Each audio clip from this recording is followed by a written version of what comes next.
안녕하세요. 거지근성 남자친구 어머님 때문에 파혼한 여성입니다. 가끔 외롭거나 힘이 들 때 사연을 들으러 오는데요. 오늘만큼은 제 사연을 이야기해볼까 싶어요. 처음 남자친구를 알게 된 건 2년 전 가을이었습니다. 당시 저는 대학가에서 포장마차 분위기가 나는 작은 횟집을 운영하고 있었어요. 20대의 아가씨가 웬 횟집이냐 의아하실 수도 있는데 사실 저희 집은 경제적으로 한순간도 넉넉한 적이 없었습니다. 부모님께서 결혼하시던 때 친가와 외가 그 어느 쪽에서도 도움을 받지 못하셨다고요. 게다가 어머니께선 선천적으로 몸이 약하셨던 탓에 경제활동은 오롯이 저희 아버지의 몫이었습니다. 사정이 그렇다 보니 늘 저희 집은 경제적으로 빠듯했고, 그나마 제가 중학교 졸업을 앞두었을 때 처음으로 저희는 반지하 월세에서 지상 빌라의 전세집으로 이사를 갔어요. 솔직히 저라도 공부를 잘해서 의사나 판검사라도 될 수 있었다면, 그래서 부모님을 가난에서 벗어나게 할 수 있었다면 좋았겠지만, 저는 그렇게 특출난 학생은 아니었습니다. 노력을 안 해본 건 아니지만, 제 상태는 누구보다 제 자신이 잘 알았지요. 이대로 대학에 간다고 한들 부모님 돈이나 까먹지 않겠나 싶어서 안 가겠다고 고집을 피웠어요. 하지만 부모님께선 절대로 안 된다고 무슨 수를 써서라도 제 대학 등록금은 내주실 테니 무조건 가라고 그러시더라고요. 대학을 안 나오면 이 사회가 저를 사람으로도 안 봐준다면서. 그래도 운이 좋게 서울 소재의 4년제 대학은 들어가게 되었습니다. 합격의 기쁨도 잠시, 바로 등록금 걱정이 되더군요. 부모님께선 걱정 말라 호언장담을 하셨지만 불안하고 괜히 죄송스럽고 그런 제 마음을 눈치채셨는지 부모님께서 저를 불러 통장 하나를 건네주셨습니다. 제가 어렸을 때부터 저를 위해 모으셨던 돈이라고요. 아, 그날 저 부모님 앞에서 정말 눈물 콧물 흘리며 어린애처럼 울었습니다. 왜 나는 백화점에서 운동화 안 사주냐, 브랜드 잠바 입고 싶다며 철딱서니 어깨 굴던 지난날이 떠올라서 너무 죄송했거든요. 하지만 제가 자라는 동안 물가가 미친 듯이 올랐잖아요. 아버지가 모아주신 돈은 4년의 대학 생활을 충당하기엔 부족했습니다. 게다가 2학년으로 올라가던 해였습니다. 당시 저희 가족은 빌라에서 살고 있었는데 그 빌라 주인이 전세를 올리겠다고 통보를 해왔지요. 그 돈을 내지 못하면 찾아보나마나 지하 외에는 선택권이 없었습니다. 저나 아버지는 괜찮았지만 문제는 어머니셨어요. 앞서 말씀드린 바와 같이 저희 어머니는 건강이 매우 안 좋으셨거든요. 폐가 다른 사람들의 80% 정도밖에 역할을 해내지 못한다는 의사의 소견도 있었고, 저는 고민 끝에 아버지께서 저에게 주신 돈을 다시 돌려드렸습니다. 아버지는 괜찮다고 어떻게든 당신이 돈을 구해오겠다 하셨지만 직장에서도 잘리네만의 소리가 나오는 상황인 걸 알고 있던 저로서는 그런 아버지를 믿고 알아서 하시라고 내버려 둘 순 없었어요. 통장을 돌려드린 뒤 처음에는 학교를 그만두려고 했습니다. 제가 무슨 공부에 큰 뜻이 있는 것도 아닌데, 하지만 나중에라도 부모님께서 제가 학교를 때려친 걸 아시면 얼마나 스스로를 탓하시진 않을지 걱정이 되더라고요. 고민 끝에 저는 일단 휴학 신청을 하고 학교 앞 횟집에서 아르바이트를 시작했습니다. 횟집에서 아르바이트를 시작할 때만 하더라도 몸에 뜨는 기술이나 그런 거에 대단한 뜻이 있던 건 아니고 그곳이 가장 빨리 일을 시작할 수 있었고 시급도 다른 곳보다 나쁘지 않았기 때문이에요. 하루에 8시간 이상 웬만한 회사원들보다 더 오래 일하면서 많은 걸 배웠습니다. 솔직히 저희 교수님이 들으시면 뭐라 하실지 모르겠지만 강의실에서 듣는 강의보다 훨씬 유용한 피가 되고 살이 되는 삶의 지혜까지 배우는 듯 했어요. 그렇게 2년을 휴학하면서 돈을 모았습니다. 일단 돈을 벌기 시작하니까 돈 욕심이 생기더라고요. 처음에는 등록금을 벌어야겠다는 생각이었는데 돈이 모이고 모여서 목돈이 되니 학교를 가는 게 맞나 싶었지요. 그런 와중에 어머니께 제가 학교를 가지 않고 횟집에서 돈을 벌고 있었다는 사실을 들키고 말았습니다. 매번 딸 옷에서 비린내가 가시질 않으니 어머니께서 며칠 저를 따라다니셨던 모양이더라고요. 어머니께선 이 모든 게 당신 때문인 것 같다고 앞으로 어떡하려고 그러냐며 아버지께서도 당신이 그 돈을 받아 쓰는 게 아니었다며 한바탕 난리가 났었어요. 저는 내라 모르겠다는 심정으로 이렇게 된 거 저를 한번 믿어달라 했습니다. 반드시 성공해 보이겠다고요. 한바탕 실랑이 끝에 어머니께서 알겠다고 대신 앞으로는 무엇을 하든 꼭 당신들한테 이야기를 하고 하라고 그러셨지요. 그리고 저는 막연히 생각만 했던 계획을 행동으로 옮기게 되었습니다. 그건 바로 제 횟집을 여는 거였어요. 사실 어머니께 들키기 며칠 전 제가 일하던 횟집 사장님으로부터 가족들하고 이민을 가게 되어서 가게를 내놓았다는 소리를 들었거든요. 사장님께선 자리도 어느 정도 잡혔는데 권리금 몇 푼 받고 넘기려니 속이 쓰리시다며 농담반 진담반처럼 저한테 가게를 사라고 하셨었지요. 솔직히 그때만 해도 가게를 열게 되면 더 이상은 부모님을 속일 수가 없을 거란 생각과 동시에 그렇다고 부모님을 설득할 자신도 없어서 아예 엄두도 내지 못하고 있었거든요. 하지만 이제 부모님도 다 아시겠다. 그 가게를 사야겠다 싶었지요. 그렇게 저는 제 가게를 갖게 되었고 일은 제가 생각한 것 이상으로 잘 풀리기 시작했어요. 이미 제가 오랫동안 아르바이트를 했던 덕분에 손님도 주인이 아저씨에서 저로 바뀐 거에 대해 크게 거부감이 없는 눈치였습니다. 다만 제가 아무래도 생선을 고르는 눈이라던가 회 뜨는 기술 같은 건 주인 아저씨만 못했으니까 제 스스로 자신이 없었네요. 그래서 더 열심히 일했습니다. 매일매일 새벽같이 직접 수산시장을 다녔고 작은 것 하나도 직접 해결하려고 노력했어요. 쉽지 않았지만 그 덕에 이 자리까지 올 수 있었다고 생각하고 지금도 전혀 후회하지 않아요. 그렇게 횟집을 5년 넘게 운영했습니다. 성실하게 노력한 덕분인지 횟집 자체는 완전히 자리를 잡았어요. 하지만 별의별 일은 계속해서 일어나더군요. 술 먹고 시비가 붙는 사람들도 있고 서비스 달라고 들어눕는 사람도 있었고 심지어 먹고 돈을 안 내고 가는 사람도 있었어요. 남자친구와 처음 알게 되었던 그날도 쉬운 날은 아니었습니다. 서로 다른 테이블에 앉아있던 손님들끼리 싸움이 붙었거든요. 먼저 시비를 걸던 손님이 오히려 상대한테 얻어터졌는데 제가 여자라고 만만해 보였는지 그 화풀이를 저한테 하려 들었습니다. 급기야는 깨진 술병으로 절 위협하면서 말이에요. 모두가 겁을 먹고 주저하던 그때 남자친구가 나서서 그 손님을 맞고 경찰을 부르더군요. 그 일을 계기로 저희는 연락을 주고받게 되었고 얼마 지나지 않아 연인 사이로 발전했네요. 남자친구는 구급 공무원이었는데 직업이 안정적이고 탄탄했던 대신 벌이가 적었습니다. 한 달 기준으로 치면 제가 3배는 넘게 벌더라고요. 하지만 정말이지 전 전혀 신경 쓰지 않았습니다. 데이트 비용의 대부분을 제가 지출하긴 했지만 제가 워낙 바빠서 데이트 자체를 자주 못했기에 크게 부담이 되는 정도는 아니었어요. 그러다 사귄 지 2년이 되어갈 무렵 남자친구가 적극적으로 결혼 이야기를 꺼내기 시작했습니다. 저는 결혼에 대한 확신도 없었지만 그렇다고 결혼을 안 하겠다는 주의도 아니었기에 솔직히 말해서 이만큼 사귀었으면 알 만큼 아는 것 같으니 결혼해도 나쁘지 않겠다 생각했어요. 결혼 이야기가 본격적으로 진행되면서 당연히 남자친구의 가족들도 만나게 되었지요. 물론 인사를 드리러 갈 때만 하더라도 이렇게 남자친구랑 헤어지게 될 줄은 상상도 못했지만요. 도착한 남자친구의 집에는 남자친구의 부모님뿐만 아니라 남자친구의 누나들까지 있었습니다. 저는 선물로 과일 바구니에 꽃을 사갔는데 누나 중 한 사람이 돈 많이 번다더니 손이 작다고 그러대요. 남자친구가 저희 집에 인사 올 때 가져온 것과 똑같이 들고 온 건데 알고나 하는 소린가 싶었지만 그냥 그러냐고 웃어 넘겼습니다. 말이 나와서 말인데 어머님이 3시까지 오라고 하셨거든요. 속으로 애매한 시간대다 싶었지요. 보통 주변 친구들 말이 예비 시댁에 도착하면 식사하고 후식 먹고 그러면서 이야기가 오간다 했는데 3시에 점심을 먹기는 늦잖아요. 아니나 다를까 점심은 안 주시더라고요. 그런 건 별로 신경 쓰지 않았습니다. 제가 사간 과일을 같이 먹으며 이런저런 이야기가 오가기 시작했어요.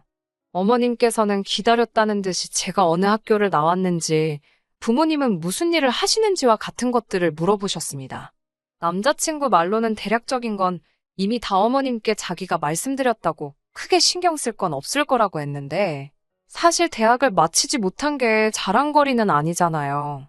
하지만 저에겐 딱히 컴플렉스도 아니었으니 솔직하게 말씀드렸습니다.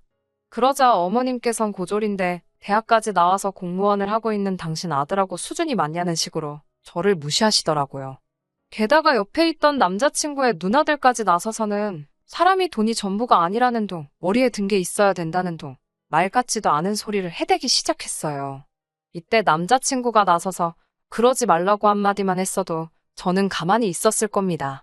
하지만 남자친구는 실실적이며 웃기만 할 뿐 저를 위해서 한마디도 하지 않더라고요. 내가 뭐 때문에 여기서 이런 대접을 받고 있나 싶어서 맞다고 남자친구랑 말이 잘 안 통한다고 받아쳤습니다. 남자친구가 책상 앞에만 있어서 그런지 꽉 막힌 구석이 있다고 어쩔 때는 저 돈 받고 일하면서 안 답답한가 싶고 그렇다고 받아쳤지요. 그러자 어머님께선 저더러 돈 좀 번다고 벌써부터 당신 아들 무시하냐고 발끈하시더라고요. 저는 남자친구처럼 실실 웃으며 그럴 리가 있냐고 대꾸했고요. 솔직히 처음 인사드리러 간 자리였으니 제가 제 자신을 낮추고 어머님 비위에 맞춰드릴 수도 있었을 겁니다. 하지만 뭐가 그렇게 재밌고 즐거운지 남자친구는 어머님이나 언니들의 의도도 눈치채지 못한 채 제 편을 들기는커녕 멍청이 마냥 자리를 지키며 실실 웃고만 있더라고요. 게다가 집 이야기가 나오자 가관이었습니다. 저는 당시 시세 7억짜리 집을 가지고 있었어요. 당시 주변보다 저평가되어 있던 작은 평수의 아파트를 대출 없이 3억이 안 되는 돈으로 구입했는데 갑자기 집값이 미친 듯이 오른 덕분이었어요. 운이 좋았지요. 남자친구도 물론 이런 속사정을 알고 있었고요. 하지만 어머님께선 이 사실은 모르고 계셨는지 저에게 집은 어떻게 할 거냐고 물으셨습니다. 저는 남자친구와 얘기가 되어 있던 대로 제 아파트에서 시작하려고 한다고 말씀드렸어요. 대신 신혼집으로 들어가는 만큼 인테리어와 가정가구는 남자친구가 하기로 했다고요. 이를 듣곤 언니 중 한 명이 그럼 한 3, 4천이면 되겠다고 그러는데 어이가 없었습니다. 모르면 가만히나 있지 아무렇게나 떠들어대네 싶어서 아니라고 1억 정도 예상하고 있다고 했어요. 그러자 두 언니는 물론이고 어머님까지 눈을 동그랗게 뜨고는 저더러 제정신이냐입니다. 아무리 대학을 안 나왔어도 그렇지 세상 물정을 너무 모른다나요. 시집도 안 가고 어머님께 용돈 받아 쓰는 언니들한테 내가 왜 이런 소리를 들어야 하나 어이가 없어서 웃음이 나올 지경이었어요. 동시에 며느리감한테 제정신이냐고 묻는 게 더 제정신인가 싶었고요. 하지만 제가 따지고 든들 자기들이 실수했다는 걸 인정할 것 같지도 않아서 그건 제껴두고 일단 왜 1억이나 드는지부터 조목조목 설명해드렸네요. 솔직히 말하자면 오래된 아파트라서 일단 안을 싹 뜯어고쳐야겠다는 생각을 했었습니다. 그리고 가정가구도 오래오래 쓸 거니까 좋은 브랜드 제품으로 하고 싶었어요. 사람마다 생각하는 기준이야 다르겠지만 저는 대부분의 시간을 횟집에서 보내다 보니 집에서 머물 때만큼은 정말 편안하게 있고 싶었거든요. 남자친구도 자기가 모아둔 돈도 꽤 있고 어머님이 보태주실 거라서 1억은 거뜬하다 했기 때문에 어머님이 그렇게 놀라실 줄은 몰랐다고 말씀드렸지요. 어머님께서는 저와 남자친구를 번갈아가며 몇 초 동안 바라보시더니 알겠다고 하셨습니다. 대신 아파트 명의를 제 명의에서 공동 명의로 바꾸라고 하시더군요. 황당한 어머님의 말씀에 그건 곤란하다고 했습니다. 1억이 작은 돈은 아니지만 아파트 값에 비하면 반의 반도 안 되지 않냐고 계산이 안 맞는다고 했지요. 그러자 어머님께선 그럼 당신이 미쳤다고 제 집에 1억을 처바르냐입니다. 또다시 이어진 어머님의 수준 낮은 언행의 진저리가 나더군요. 저는 어머님께 그 집에 저 혼자 살 게 아니고 어머님 아들도 같이 살 거라고 그리고 그 집에서 저보다 어머님 아드님이 더 많은 시간을 보내게 생겼다는 사실을 다시 한번 상기시켜드렸네요. 그제서야 언니들도 뭐라 반박을 못하겠는지 입은 뻥끗하지도 않고 그저 사나운 눈초리로 절 째려보고만 있더라고요. 확신컨대 남자친구도 그런 언니들의 반응을 봤고요. 하지만 이번에도 남자친구는 사람들 눈치만 이리저리 살펴올 뿐 똑바로 말 한마디도 하지를 못하더군요.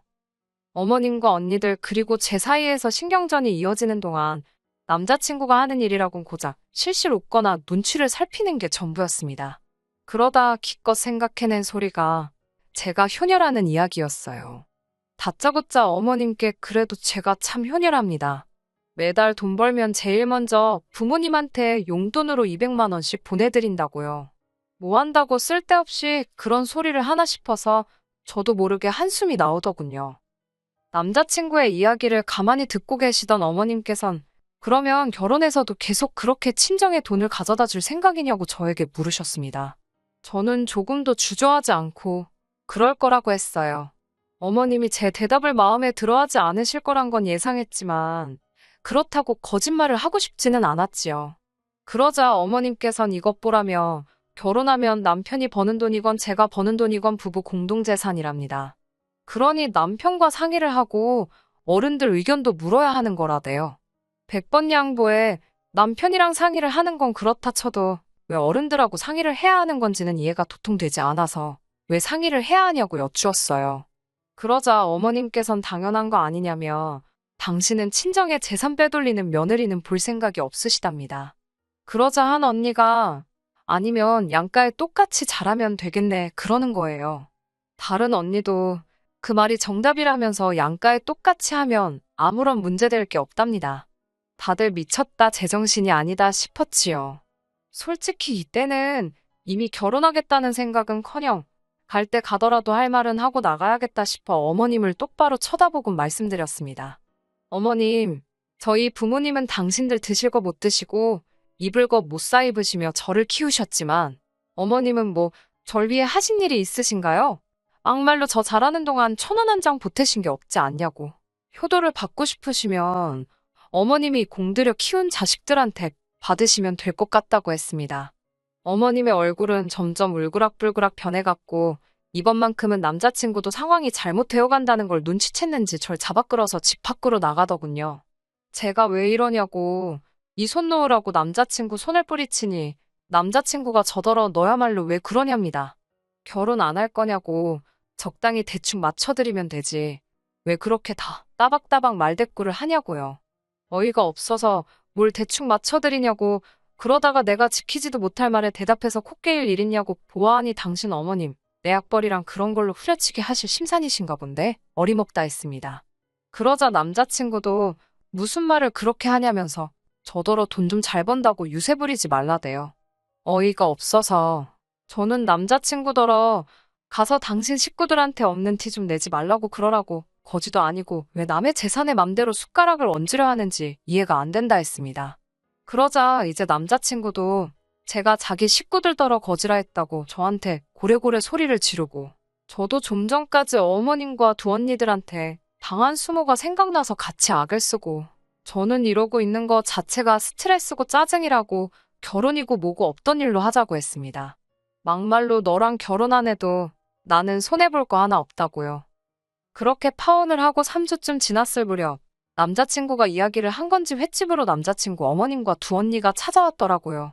다행히 손님이 없었기에 가게에서 잠깐 이야기를 나누게 되었습니다. 무슨 일로 여기까지 오셨냐 하니 당신이 그날은 너무 감정적이었던 것 같다며 결혼을 허락해주러 왔답니다. 황당해서 허락 같은 거 필요 없다 헤어졌다고 말했지만 자기들 듣고 싶은 것만 듣기로 작정이라도 했는지 자존심 세우지 말고 이쯤 했으면 죄송하다 숙이고 들어오랍니다. 그러면서 당신이 알아봤는데 공동명의로 바꿔야 세금 혜택도 있고 어쩌고 저는 됐다고 그렇게 아드님 저한테 장가 보내고 싶으시면 집값이 7억이니 7억 들려서 보내시라 했습니다. 그러면 한번 생각이나 해보겠다고요. 어머님은 저더러 도둑놈 신보라며 소리를 지르셨고 저는 세상 천지에 물어보라고 우리 둘 중 누가 도둑놈 신본가라며 따지고 들었네요. 결국 제가 남자친구에게 전화를 걸어 네 가족들 좀 데려가라고 안 그러면 경찰에 영업방해로 신고하겠다고 악을 썼습니다. 그리고 얼마 지나지 않아 세 사람 모두 시근덕거리며 가게를 나가더라고요. 그냥 내보내자니 억울하고 그렇다고 머리채를 잡을 수도 없어서 나가는 뒤통수에 소금 한 바가지 퍼부어 버렸습니다. 그리고 지금 그러니까 요즘에 들어서야 남자친구도 이별을 확실히 받아들였는지 더는 연락이 없네요. 잘된 일이지요. 요새는 내년에 여는 이웃점 준비로 정신이 하나도 없어요. 마음 같아선 여기다 제 횟집 주소 딱 알려드리고 싶네요. 앞으로는 더 좋은 일만 있었으면 좋겠습니다. 끝까지 들어주셔서 감사합니다. 오늘의 사연은 여기까지입니다. 구독과 좋아요, 알람 설정 부탁드리고 더 좋은 사연으로 다시 찾아뵙겠습니다. 감사합니다.